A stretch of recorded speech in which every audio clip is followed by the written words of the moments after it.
Are you struggling to bring out vibrant colors in your drop photography? You're in the right place. Here's how to add that wow factor.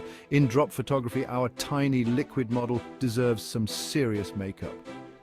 But this isn't just any makeup. We're talking about a dazzling dance of colors created through smart techniques.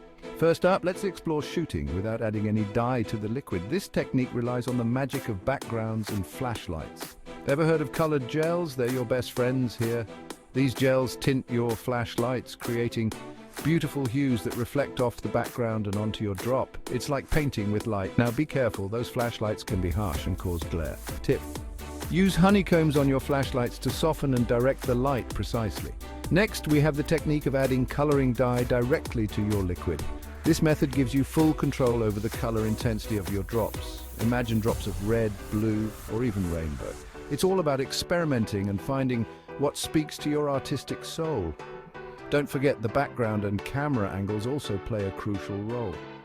A vibrant background or a unique angle can elevate your shot from good to absolutely stunning. So whether you're painting with light or dye, remember, the key is to experiment and have fun. Now go ahead, make those drops drop dead gorgeous. Stay tuned for more photography tips and tricks. Happy shooting!